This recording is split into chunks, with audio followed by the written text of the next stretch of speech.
Okay, we're gonna kick this off. Welcome. Thank you for joining us for our discussion and presentation on Senate Bill 9, SB9.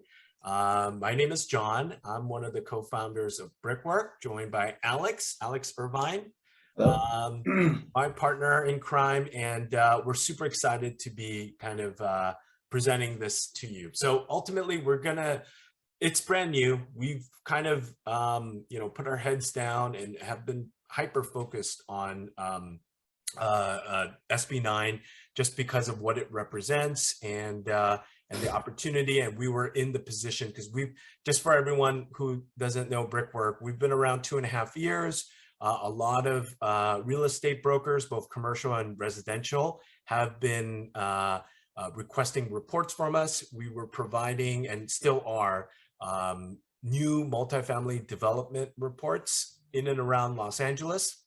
We let you know essentially how many units you can build, what type of restrictions are associated to the site, like overlays, you have queue conditions, you have delimitations, specific plans. I could keep going on. So we've been able to help navigate through those requirements to figure out what you can and can't build. And agents have closed a lot of transactions, listings they've sold to developers that had a Brickwork report attached. We've been super happy. We're actually raising our seed round on WeFunder. The link is on the top banner of our website, brickwork.la.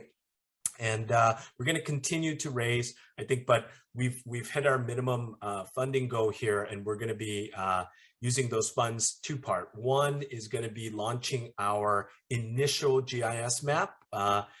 We have it built for West Hollywood, but we'll be expanding that out, obviously, into the city of LA and more jurisdictions to come.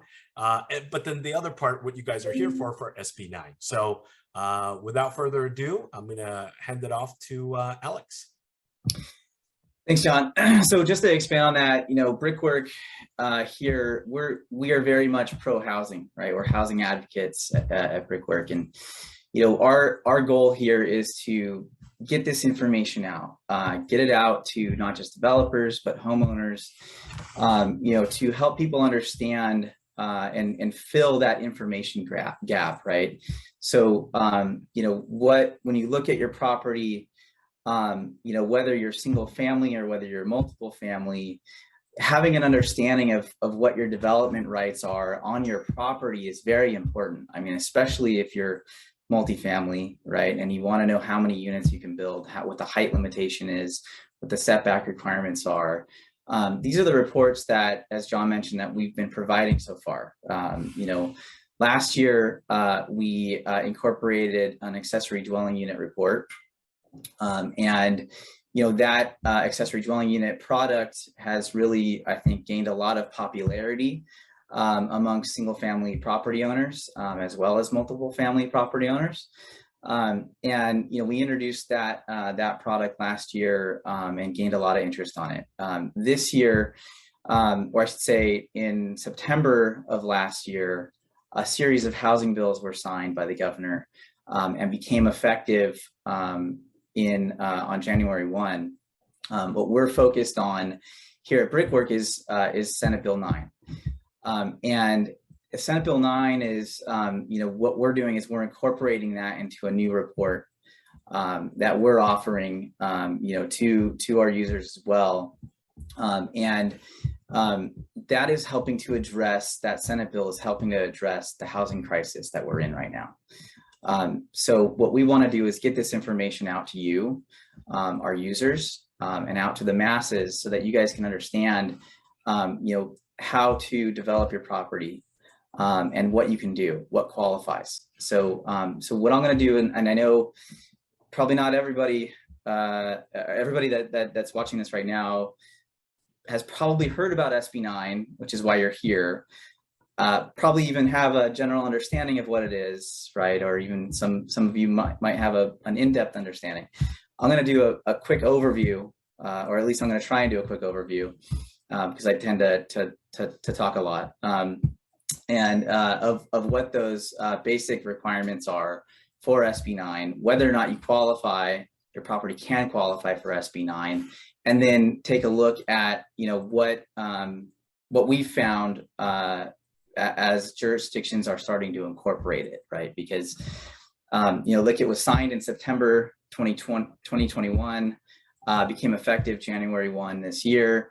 Some cities really, moved fast to create an urgency ordinance or urgency policies to respond to it, to either try to prohibit it or as much as they can, or just incorporate the requirements into their own codes. So we are moving as fast as we can to go into all these jurisdictions and data gather as much as we can to see what aspects of SB9 they're incorporating and where they're expanding and what interpretations they're having. So let me start as just a general overview of SB9.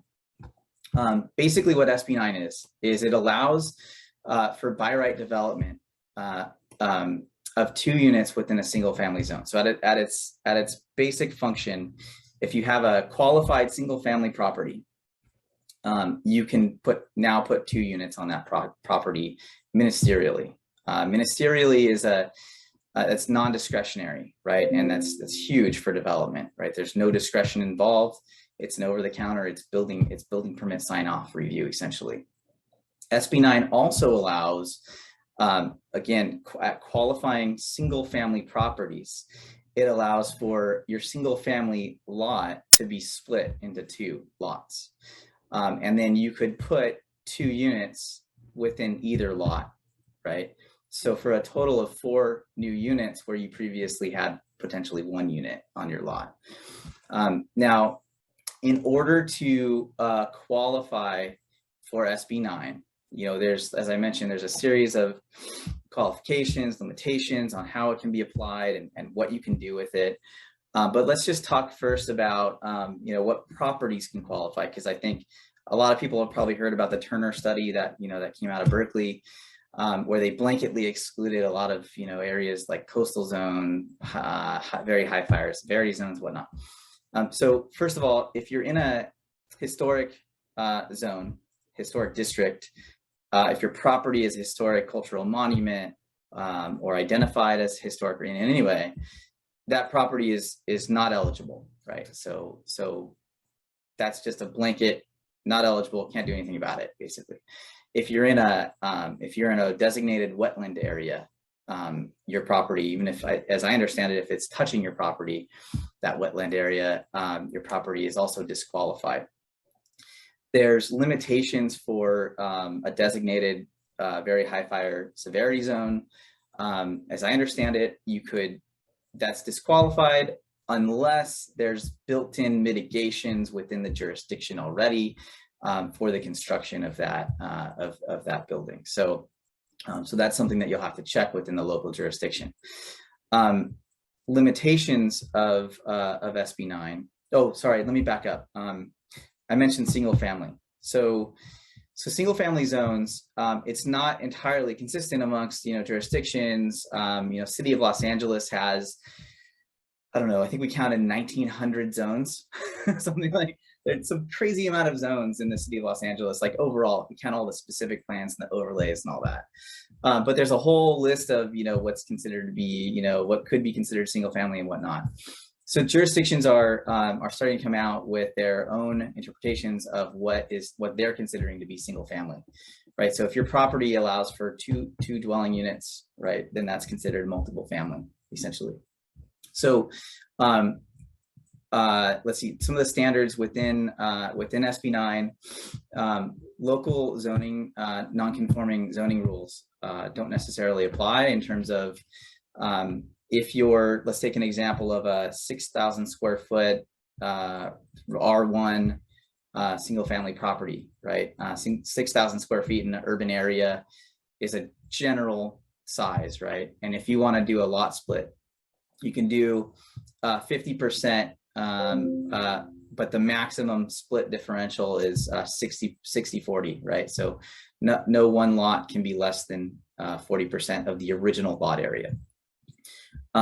In the city of Los Angeles, the minimum lot area of that R1 zone is 5,000 square feet. So if you have a 6,000 square foot lot and you want to do a lot split on it, you're met with, prior to SB9, you'd be met with, a non-conforming lot size. Your lot width would likely also not be conforming, so we'd be coming into it with a parcel map, with a zone variance application, all this discretionary action. SB9 has removed that, right? So if your property qualifies, you can do that lot split. I think you can go all the way down to 1,200 square feet per lot with SB9 at a minimum. So that's no longer an issue. Also, right-of-way dedications requirements or imposition of offsite improvements is also something that the jurisdictions can no longer require through SB9. So, oftentimes when you're doing a lot split, or if you're doing any sort of a discretionary entitlement, the jurisdiction will want, if your street, for example, is substandard in dimension, they'll want to take that land and require you to improve it, right? So that can no longer happen with SB9. There's limitations in terms of the applicant that's processing the lot split is required to sign an affidavit as a result of the lot split to make that one of the units within the new project to be the primary residence for the following 3 years. And there's a little bit of interpretation on that, at least that we're finding with local jurisdictions is what exactly is that applicant, right? Meaning a lot of properties are owned by trusts or are in an estate, or even partnerships or corporations own properties. So if you have a trust or an individual residing at a property, can that trust or corporation be the quote unquote applicant, as long as they have an interested party, somebody that's a part of the ownership of the corporation or partnership or trust, right, that signs the affidavit, and signs as the applicant to live in the property for the following 3 years. And this is something that jurisdictions are incorporating, upon their own interpretations at this point, right? Until some level of oversight is provided by HCD. What else? So we covered that. ADUs, so accessory dwelling units within these lot splits. What SB9 says is that it's not requiring local jurisdictions to also approve accessory dwelling units as a result of the lot split, right? So that's up to the local jurisdiction, and local jurisdictions are incorporating this in many different ways. I think for the most part, it seems that local jurisdictions are only accepting the SB9, so the 4 unit maximum. They don't want you to do an additional, accessory dwelling units on top of that, right? And that's pretty much what we're finding. But other jurisdictions, I don't think they're just simply not incorporating it yet, or at least not yet. Cities may enforce objective zoning standards. So this is where, what's an objective zoning standard, right? Is there any sort of personal interpretation that's involved in a code section? It has to be something that is very much cut and dry. Your property, if it's going to require articulation within your building, it has to be very specific and already established of, for example, 5 feet of building frontage, your building has to be articulated by, your wall has to step in by 2 inches, for a dimension of 4 inches, and then come back out. Something very specific like that. I mean, that's an objective zoning standard, but the city can't say, we want your building to be blue, right? Because then it's like, well, what shade of blue, right? It's up for interpretation. Now, there's a limitation on what the cities can impose, and this is sort of what I like to call the unless clause, right? they can impose these objective zoning standards unless there's an objective zoning standard that would physically preclude the construction of 2 units on either lot, right? 800 square foot units on either lot. And that's where, you know, some of these standards that that some of the local jurisdictions are coming up with that are, you know, prohibitive for you know, SB9. There's opportunity there, I think, to challenge that, right? And then I think we covered the lot split. I wanted to walk through, had an exhibit. Our good friends at the Los Angeles City Planning Department, they gave a wonderful presentation to the City Planning Commission for Los Angeles. And, you know, in that presentation, they came up with an exhibit, an example that I wanted to just share in this webinar here. So what this shows is an example of a single family property. City of Los Angeles uses, you know, R1 zone in this example here, fronting along a street. And this is a pretty standard size, as I mentioned, you know, R1, 6,000 square feet. It's probably one of the most common lot sizes and zones in the city. So you have 50 foot lot width, you know, fronting a street. You have an existing situation where you have a single family with a driveway to a garage, a detached garage in the rear of the property, right? And this is relatively common, you know, amongst the city. So in this circumstance, assuming this property qualifies, you could do a lot split on this parcel, right? And you could create, this says 2 bedroom, 1 bath, but you could actually create 2 of these. This could be a duplex in the rear property. And assuming there aren't any existing tenants, I think that's what I forgot to cover. Assuming there aren't any existing tenants, or your property isn't protected under rent stabilization ordinance, or is not a restricted affordable unit for the existing single family, you could also convert that to a duplex, right? So you could be left here with, in this situation, with a you know, a lot split where you could have 4 units total. And then the lot split is important, and John, you'll get into this. It will allow for you know, I think better financing targets, and also the ability to sell off this other lot. So it does help to add this density. Now, in the city's example, I thought this was fantastic that the city came out with this, because it's kind of although the city of LA has not, you know, released their official, you know, memorandum and guidelines for the processing of these types of cases, they, you know, they did sort of tip their hat to, you know, what to expect here. And this is a driveway situation where, you know, they have identified 4 feet. Typically, you know, the city would want to see 20 feet minimum, you know, for access to the rear property. And here they've identified that the actual lot itself is running to the street, right? So when SB9 says that that they want your lot to have access to the public right of way, what does that mean exactly, right? And how are local jurisdictions going to be incorporating that requirement, right? Can that be accomplished by having that quote unquote access to public right of way? Can that be accomplished via a community driveway or an easement rather than the actual lot touching the right of way? The other question is, you know, what if there's an alley in the back of the site? Is that considered a public right of way? And these are all questions, I think, that will be answered as it's applied, and as these local jurisdictions will, you know, start developing their ordinances and their policies to accommodate these types of developments.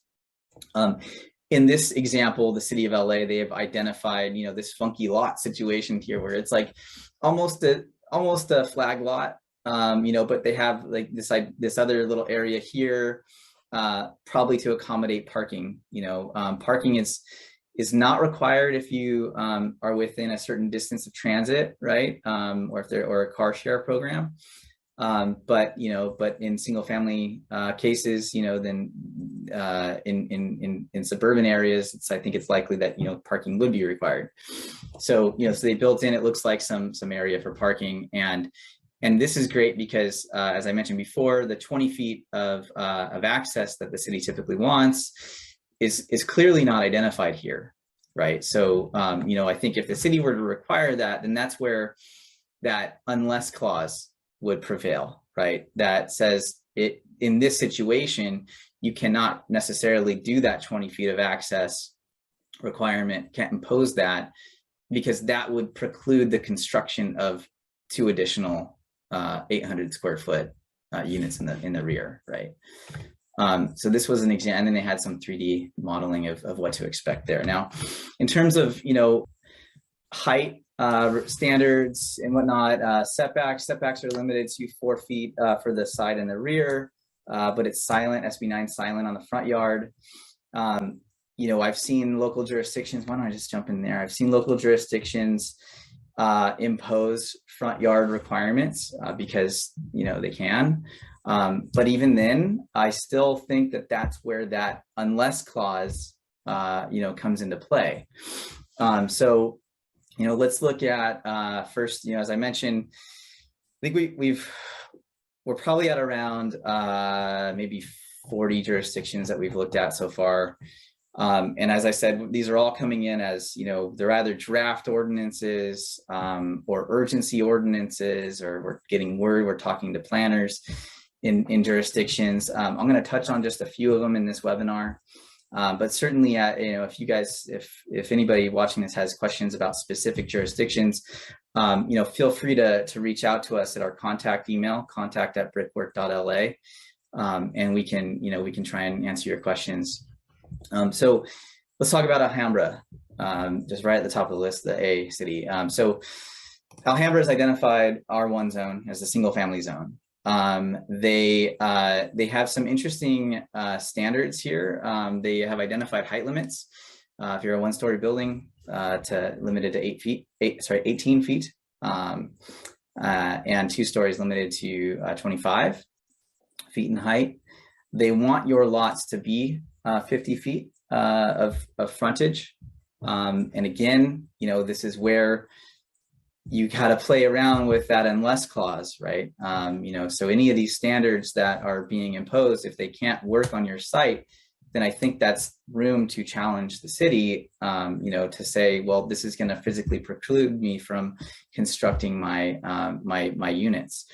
But then Alhambra threw in some interesting standards. They want all of the new projects to be LEED, not just LEED, but LEED Platinum. And I thought that was interesting.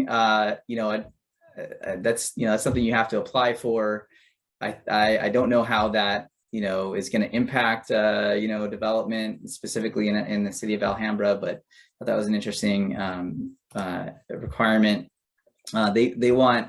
They've identified, you know, unannounced inspections of properties for every year for the first 3 years. And what is that? Yeah, that's obviously them responding to the first, you know, the requirement of signing that affidavit that, you know, that the applicant has to live at that property for the 3 years following the lot split, right? Especially since it's unannounced inspections. And then they want an affordable requirement. Now, this is something that that, you know, we are seeing jurisdictions, and I've tried to get clarity on this. I think that the clarity that we've received in terms of can the cities impose affordable requirements is yes, right? It's an objective. If it's an objective standard. Is that requirement going to physically preclude the construction of 2 units? I don't know. I mean, that's something that you might have to prove, right? And I don't know if you can just do that from a financial model. But cities are starting to impose this. Alhambra wants to impose that for, you know, for 30 years, that your units have to be affordable. Also, how is that going to play into, you know, if you have an affordable requirement, like I think Culver City wants one of the units to be affordable.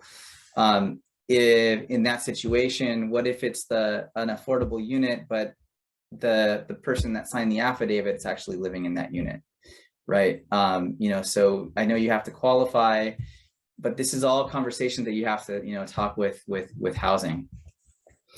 Let's talk about, I wanted to mention Pasadena. You know, they were in the news recently, you know, with some pretty steep standards for SB9. You know, they've identified the 4-foot setbacks for the side and the rear, but then, you know, minimum 20-foot setback for your front yard. They have a requirement for, you know, trees. If you have a mature tree, they basically don't want you to touch it for your tree. Let's see if I can touch on any other jurisdictions. I think I was looking at Sacramento recently. They had passed an emergency ordinance as well. I think they're generally accepting the standards identified by SB9, and a lot of the language within there refers back to it, to just basically copy and paste the standards. City of Los Angeles. So City of Los Angeles has not yet released their memorandum, which they were instructed to do by City Council before the end of the year. But it's with City of LA, it has to go through multiple departments, right? So where they're going to land on some of these things is a little bit outstanding. They have identified, at least they've updated their ZEMA mapping system to identify an eligibility link within there. So if you have a single family property, if you want to go on ZEMA, you can do a quick check. It's a quick and dirty check on whether or not it meets any of the basic standards, right? For, just to see if your property is actually eligible for SB9, right? That memo, as I understand it, it's imminent, right? It should. I was hoping it'd come out this week, but it'll probably hopefully next. So just bringing it back to Brickwork and purpose of this webinar, our goal, as I mentioned, is to provide information, right? We want to help you to understand the development or developability, I guess, of your property, whether it's multiple family development, whether you're in a single family, if you're a single family property owner and you want to have, explore the idea of utilizing either accessory dwelling unit provisions or Senate Bill 9 to develop your property, that's where we come in. You can come into our site, you can, request a report for SB9, and we will provide you back information, right? Whether your site's eligible, whether it's disqualified because one of these areas, and then some general ideas of, lot split. The first thing you're going to want to do after our report is to get a surveyor, right? Because if you're talking about a lot split, you really need to be precise on where those lot boundaries are and where you're splitting your lot. So certainly if you're interested in taking it to the next step, please feel free to reach out to us. And at this point, I'll turn it over to John to help walk through that aspect of it. Absolutely. I wanted to kind of highlight that point about even ZEMAs. I guess, they're at this point just letting you know if you're state eligible, but that doesn't mean you're qualified either, because of all of the cities that are kind of coming out with their ordinances. In addition, that is required to get this approved. So just to reiterate, our reports, what I'm going to show my screen here shortly is show you a draft of our SB9 report, and that is now going a step further than I guess ZEMA's is. So I'm going to go ahead and share my screen now. It's kind of a work in progress because we ourselves are trying to figure out which cities are releasing, how we can kind of show essentially what it's going to be. So if you can see my screen now, this is the latest iteration of our SB9 report. So right now, you as agents or homeowners can request this report on our website. We had made it easier because obviously SB9 also speaks to homeowners directly. So we created a quick payment link, $300, so that you don't have to register on the website, but agents that want to register and want to use this more than once or request it for their multiple clients, by all means, you could do that as well. So we, at this point, this is a sample report, so there's not going to be an address identified here, but essentially what we're trying to do is a couple things. One, we're identifying at the state level if this is eligible. And then we're going into a couple scenarios that we want to present, whether you want to build a duplex, meaning you want to split the lot and you want to build a new duplex on that newly split lot, or you want to demo the current existing home and split the lot and build 2 duplexes. So this will also change. It's really site specific. So I don't want you to look at this thinking these are the only 2 options. They're not. What we're trying to present is for your home, specific lot size, and that city or municipality, we're trying to review and represent what's the highest possible as far as and flexibility. So that's what we're going to work towards. But this also, we've had a few homeowners actually sign up for the website and also request a report, and they're not even represented here because there's actually 57 different combinations that you can kind of work through SB9 with your specific lot. Okay, so but I just really wanted to show this because we obviously, this is a rendering for a prefab modular vendor that we've partnered with. We've partnered with quite a few. The reason being is because obviously this also has to pencil for that homeowner, for the costs, and for us if they partner with us on this. And we've identified that given the current supply chain constraints, cost of constructions have gone up considerably for a traditional stick build. And so we're underwriting currently multiple prefab modular builds to see if it presents a lower cost option. Okay, so that's what's on here as well. You have an overview of the site plan that's provided by the vendor, but we also go in Revit, and this was actually what we also do is provide ADU reports. So this was kind of built off of the foundation of an ADU report, wanting to show you a Revit massing of what's possible. That was for one side-by-side duplex, and this example and this sample is showing only side-by-side, but we also have others that show a 2-story duplex on either lot as well. But I really like this because as Alex had presented earlier or shared, we're going to be presenting and we're working internally on multiple Revit scenarios where you would provide parking, where you don't have to provide parking, and also depending on the characteristics of your lot, right? And here's a top-down view. We obviously have a disclaimer here as well, but that's our report. I just quickly wanted to show you that, okay, well, what is something tangible you as a homeowner or as a agent can provide for your clients that are homeowners and also home buyers. So there's another aspect here. I think the initial, the feedback that we've been getting from homeowners and even agents or users have been asking, is this only for homeowners? No, it's for new home buyers as well. So what the law allows for is if one of your clients is looking to, say, turn their current home into a rental property and they want to utilize SB9 because they see this as an opportunity to, for example, purchase a home in Culver City, 8,000 square foot lot, they would love to build 2 duplexes, reside or live in one of the units and rent out the 3. Obviously, the upside there is greater than if they were to just purchase a new single family elsewhere. So as you can see, basic, right? There's motivation here to do so. So it's not limited to existing homeowners choosing to do this. It could also be new buyers of properties that are SB9 qualified. So you can use our reports to screen through potential purchases and homes through us as agents. And we already have a few agents that have already jumped the gun here and already doing so. So I want to definitely share that.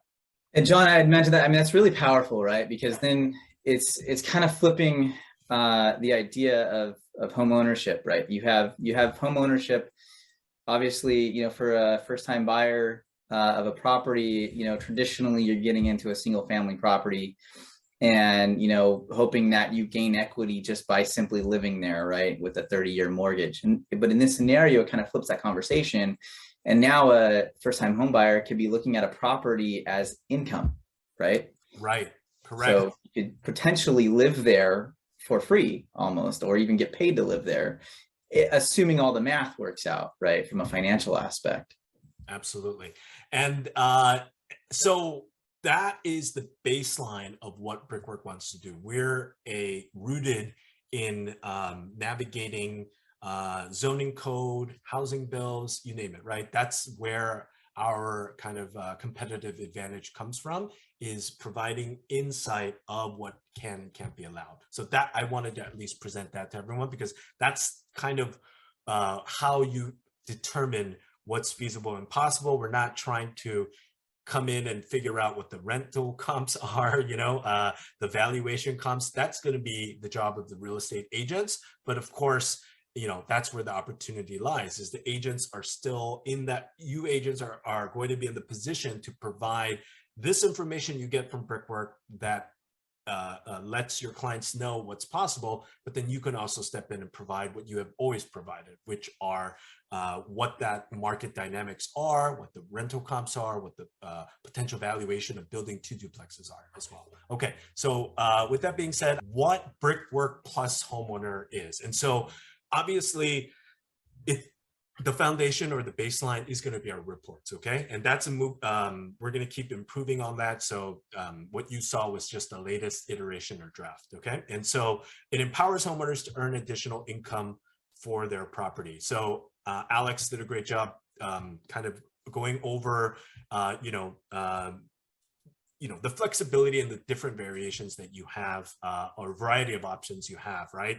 On converting existing, splitting the lot. You could split the lot, keep your existing home intact, build a duplex, and also sell that duplex, or you can build and hold as a rental property, okay? And so that's that.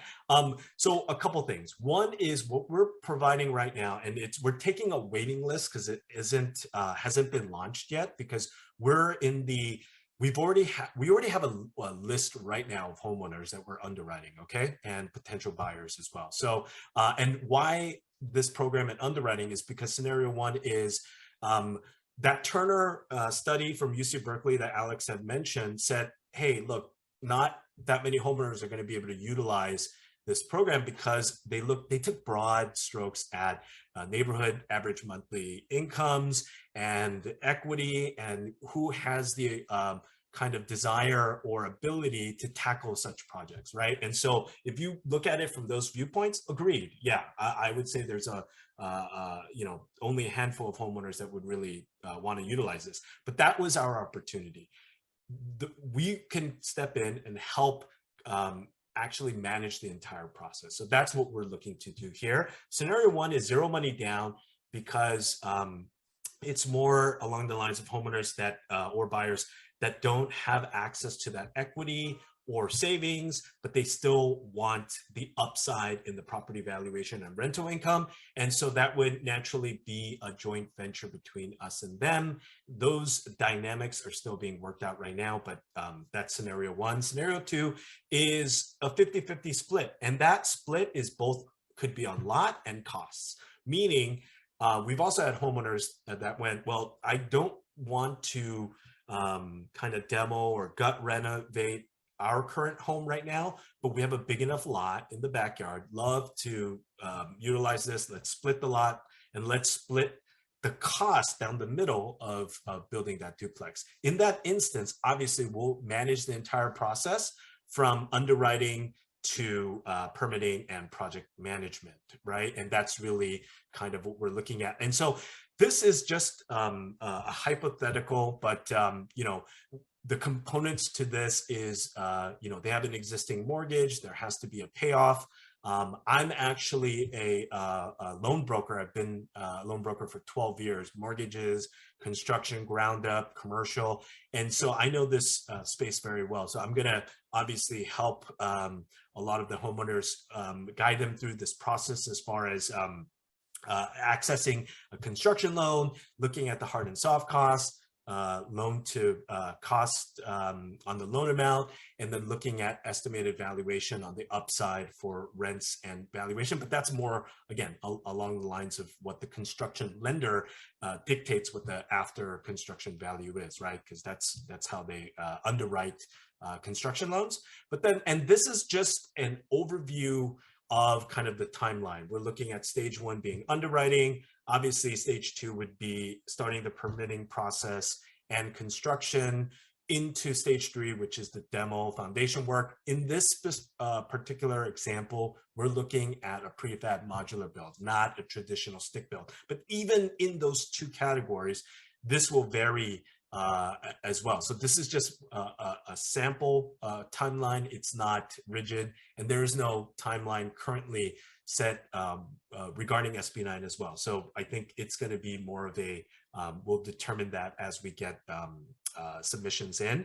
But again, ideally, we'd like to target this within 6 months, but it could be 9 months, right? I think there's going to be variability there. But I have to make this a point, whether it's 6 or 9 months, I think, you know, what was before SB9, and I think Alex could kind of come in here, but the Subdivisions Act, right? The small lot subdivision. And so what was that process like? Well, what's different from SB9, and Alex mentioned ministerial, and maybe not everyone understands what ministerial means, but from, you know, learning from Alex, what I know is it doesn't go through the hearing process. You don't have to go through CEQA, and that's just 2 examples. There's still a lot of procedural and overlays that are still exist within that ordinance. So you have to, the expectation or timelines that I've heard of is, it's not, you know, minimum a year. That's if you're lucky, and it could extend past 2 years, right? It just depends what neighborhood, what pushback you're getting. There's so many variables here. So you're looking at that as how you would kind of look to subdivide your lot and what SB9 is. And it's night and day, even with the overlays, even with the qualifications and procedures that you have to go through with SB9. We're just trying to highlight or show you that this is a much easier process than what a small lot subdivision is. So anyways, so that's kind of our new program. I think, like I said, we're just taking a waiting list because what we are trying to underwrite for is determining which homeowners want to partner with us. Not all homeowners will want to, which is fine. What we're trying to do, again, is help them, teach them what this is, what the potential upside is for them, and then ultimately providing services as well. So there's going to be some homeowners that want to partake in this and want to fund it fully. That's absolutely, you know, something that they can do. But you know, we could step in and help with the permitting, with access to the loans, and also we have a network right now of prefab modular vendors that we're vetting currently to determine, you know, will that fit, but also with general contractors and architects, civil engineers. There's a lot of you know, preferred partners that we can also help refer or help work with if we end up project managing this. So it's a big task. It's a tall order. You know, I think us at the team, we've been kind of really mapping this out and trying to figure out how best we can help for the past 3 months. And we're just excited to at least get the word out, right? And so at a minimum, at the core, we want to be able to get a lot of agents understanding that they could be of value to their clients, both on the on new buy end, and also for all the homeowners watching and listening, that remember the genesis of this bill, and this is like the second or third iteration, or maybe even beyond that. This isn't just the first time at this, right? There have been previous iterations of housing bills similar to this.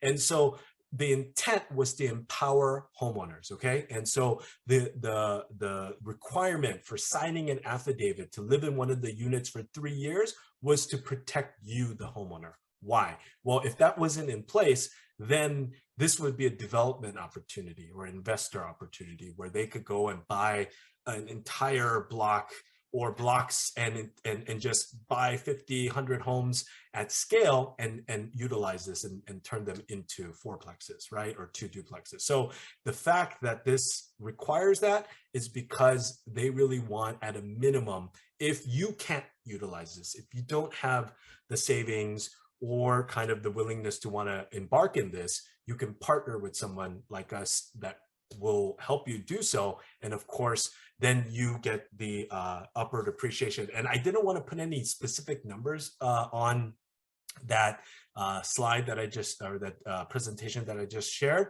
But essentially, I mean, if you just do rough math, and what Alex had mentioned earlier, the difference between an ADU and a duplex is huge. ADUs aren't recognized by appraisers because currently, if you want to build an ADU and you now want to do a refinance because you feel the value of your home has gone up significantly because of the ADU, you're not going to get that higher value. Why? Because appraisers work on a comparable kind of methodology, right? And they need 3, 4, 5 comps, similar homes with similar ADUs built to give you back the value. And so that's a big problem. It'll, I think, solve itself in a few years or even longer once more people utilize ADUs. But in duplexes, there's no issue. There's plenty of duplexes out there. You're going to get the value, and you're going to get a 30-year conventional Fannie Mae mortgage on a newly built duplex. Super easy. So, and then, you know, your agents will tell you the comparables on duplexes in your neighborhood is just higher. Your single family has a ceiling of valuation, and then when you create duplexes, that ceiling goes up. So you get upside in appreciation right away on that property, and you get upside of rental income for the 3 units as well. So and obviously the path to that is difficult, and that's what we're trying to represent here. We're going to start with the reports as a baseline, then we're going to hopefully launch this program so that we can actually partner with homeowners to help them build these out. And John, just you touched on a question that I was going to ask between, you know, appraising, the comps for ADUs versus SB9. So if you're doing an SB9, understanding that, you know, it's more difficult to appraise an accessory dwelling unit as opposed to an SB9. But if you're doing an SB9, then that's something that's more easily understood by the financial institutions in terms of comps. And so, you know, in order to get comps, do you know if you look at, you know, other similar properties, I guess, to get that number, like how does that work? Yeah. So, great point. So ADUs too, how do you finance ADUs? And there is no simple answer. The good part is you have the standard cash out refi or the home equity line of credit or cash to pay for the ADU. am now a preferred partner for a few fintech firms that actually now provide homeowners up to $350,000 as an investment on their home. So if you have equity and you're in the neighborhood and you follow those kind of requirements, they will invest $350,000 in you and your home that you can use to build out the ADU or build out these duplexes. But they'll have equity, meaning they might have 18% equity, 20% equity, whatever that percentage is. They're investing in the home. So there's those options. SB9 is completely different because you could obtain any type of financing for a duplex. It's not restrictive. The ADUs are restrictive because they're, there's no one out there that's wanting to debt fund an ADU. So you have to actually pull money out of your home to fund something like that. No one's just going to go, oh, you're going to build the ADU. I'll give you, 60% LTV, 70% LTV. You come up with 20, 30 and let's build it. That has been few and far between because it's not being recognized in after valuation. And if you don't have that kind of like safety net, that's why no one's going out there and trying to offer debt for ADUs itself. A duplex all day. Duplexes are just super standard, right? It's been in the market for years. So there's nothing here. This is more of a state and city allowance that now is opening the door. So on that side, I think the agents that are in the room right now or watching this recording afterwards are probably shaking their head. Yes, duplexes all day. It's simple. The ADUs have been a difficulty. So that's why we're even more excited. I think we launched the ADU reports thinking we were gonna get mass adoption from homeowners, and then those two issues came up a lot, along with the price point, is that, wow, if I'm gonna pay $300-400 a square foot to build an ADU traditional stick build, what's the return? I'm only gonna be able to rent out 600-800 square feet, and that's just one. If you do this and you build 2 duplexes, then the upside and the value and the rental income justifies the cost easier than an ADU. Got it. So in summary, how Brickwork can help, at least on the SB9 front. I mean, because we've already, we've established ourselves as the, development reports for multiple family units, development projects, or even, sites that are commercially zoned. We've already established our accessory dwelling unit report as well. And on the SB9 front, we're kind of taking it a little step further, right? We're giving the report for your site, but then we're also offering resources, right? So, whether you are somebody that owns a property and you want to explore utilizing SB9 on your property, you can come to us, get a report, find out if your property is eligible, and what you can do, right? And then also pursue that. We have the ability to pursue that further in various options, to provide resources to help you do that, or to actually help you do that. All right. Or send you to somebody, a development company or something that, if you want to choose that route. We also, have resources for people that are looking for properties. It's the same aspect. Come to us for a report as you're looking for properties, and it really changes, the dynamic of somebody searching for property now, because they can be looking for investment property, and that's really powerful. I mean, to really fill that gap. I mean, if this was available, when I first bought a house, I would have been over the moon, right? At the ability, I would have looked at every single property different, right? That I was looking at before. Not necessarily on curb appeal of the existing house, but how big is the property? What's the setback of the existing, the existing unit on the property? Has it ever been rented, right? All these questions, I would start asking to see if SB9, was a pathway to be able to generate actual income for a property that you live in. I mean, it's amazing, right? So it's really a useful tool. I'm really excited to see, to conduct our, further research to see how all these jurisdictions are responding to it, and see what sort of challenges also come out. I'm thinking there's probably going to be challenges on both sides, right? I know there's been a movement of people trying to submit 26 mayors signed or penned a letter to Governor Newsom asking him to veto SB9. Yeah, but then not all those jurisdictions actually came out with really strong, prohibitions. So, so I mean, I think ultimately, only time will tell. And this is something that we're on the front lines of. I'm personally, this is my day-to-day business, so I'm personally very excited to find out, how this is applied, from a jurisdictional standpoint, but then also to see what sort of guidance, the state comes out with as well. So it's ongoing. So last thing I would say for everyone is the issue we've noticed is just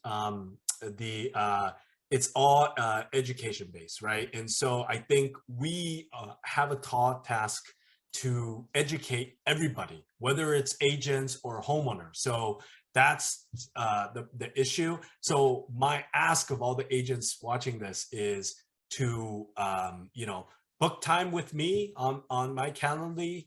We're going to post this on YouTube, so our YouTube channel. So subscribe to our YouTube channel, but also you could rewatch this, take notes, and also book time with me directly. But ultimately, you need to arm yourself with enough information to then help your clients, your new buyers, your new investors. There's a lot of opportunity here. On top of that, if you're a homeowner watching this right now, absolutely reach out to us. Contact at brickwork.la. John, Alex at Brickwork LA, any email address. Currently, we don't have a phone number. We're a startup currently, and a lot of our reports and stuff get done through email and via the website. But we will be working on creating a number, a hotline number just for homeowners, because obviously. But watch out for our flyers. We've been sending postcards to you guys. We're going to be putting these little door hangers. Sorry if that's a little annoying, but again, the purpose here is really to get this information out to you, because we know right now there's a lot of homeowners that could benefit from this, that are even in the life position to want to embark in this, but that just doesn't know enough about this, or even know this at all. So that's our kind of hurdle. We're going to keep pressing forward to get the information out, but whoever is watching, tell your family, friends, neighbors, coworkers, right? Somebody owns a home within California. Obviously, it's got to qualify. So, that's our job, to make sure that we tell you if it is or not, and kind of give you those scenarios and all that stuff. But then beyond that, we're going to give you the resources, the tools, the partnership, the programs to actually move forward and utilize it. So we're super excited. Thank you guys for spending this close to hour with us. Really appreciate it. If you have any questions, again, reach out to us on our emails, book time with me on a Zoom like this, and we could go from there. Thanks, everybody. Thanks, guys. Thank you so much. Bye.